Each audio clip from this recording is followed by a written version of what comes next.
Welcome back, U.S. history students. Hope everyone's doing well. We are going to be wrapping up our content for studying the unit on World War II today. So we'll be kind of looking at a couple of different aspects of the end of the war and then how the United States tries to move on after this horrifically devastating event. Tomorrow, you guys will be doing a assessment for this World War II unit. It's going to be a part 2 short essay question. Remember, you get 2 documents. You're doing a 2-paragraph response. I will have a video going through our writing strategy with that posted with the assessment. Okay, so for today, we'll get right into our aim. Okay, so our aim. How can we summarize the efforts to create worldwide peace after World War II through analyzing the Declaration of Human Rights and the United Nations? Okay, so we're going to be looking at 2 different concepts today. The first, the United Nations, and we'll discuss how it's similar to something we've learned about before. And then we're also going to look at the Declaration of Human Rights, which is one of the initial major accomplishments of the United Nations. So for the do now, we're reviewing some ideas from yesterday. You're going to be summarizing what is propaganda, and then what goals did World War II propaganda attempt to achieve. So look back at your materials from yesterday if you need a reminder. All right, pause the video. Make sure you get the do now done, and then we'll move into the fast facts together.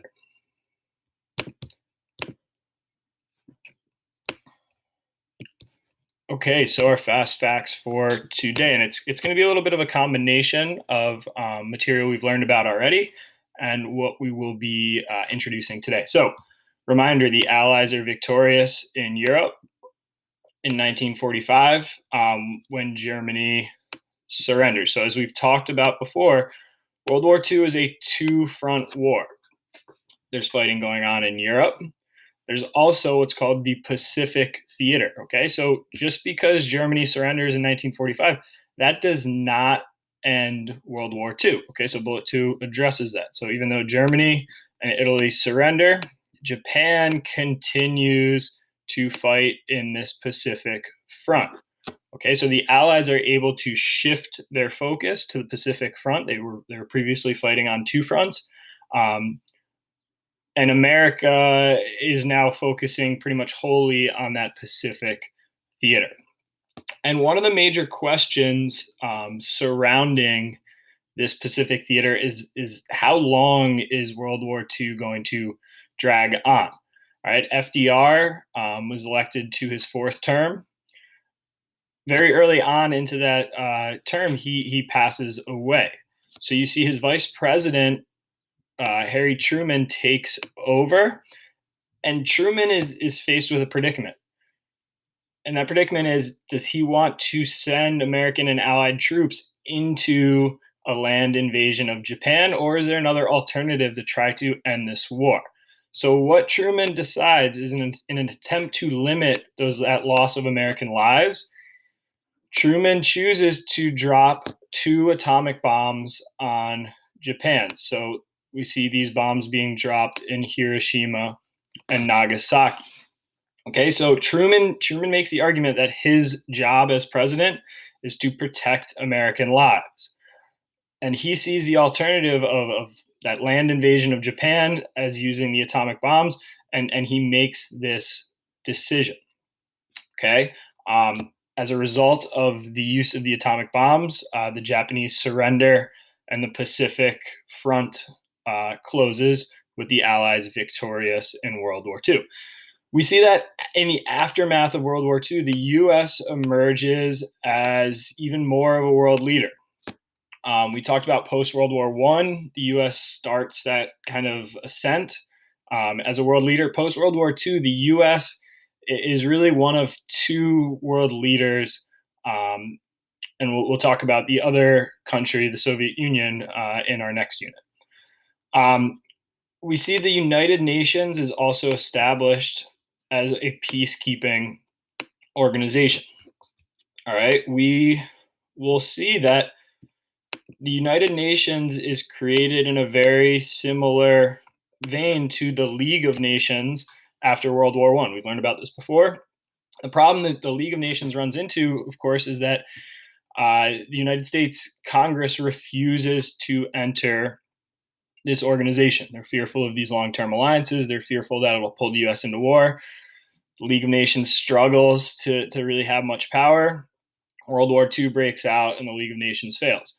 So the United Nations is a second attempt at this peacekeeping organization.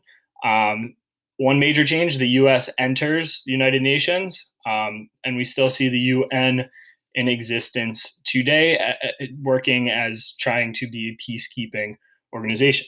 One of the major initial accomplishments of the United Nations is the creation and passing of the Universal Declaration of Human Rights, which outlines the fundamental human rights all individuals should have access to.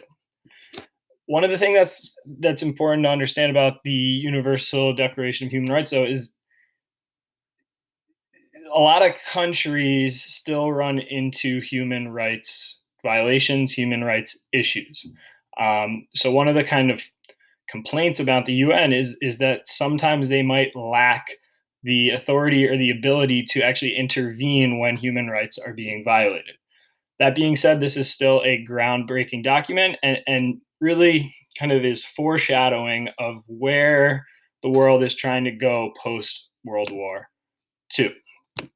Okay, we'll look now at some images. Okay, so we see some newspaper headlines. Once again, that victory in the Pacific theater is achieved through the use of these atomic bombs. You do see a lot of images of Pearl Harbor when Japan surrenders, kind of looping back why the U.S. gets pulled into this war. So now shifting to what you guys are going to be working on today.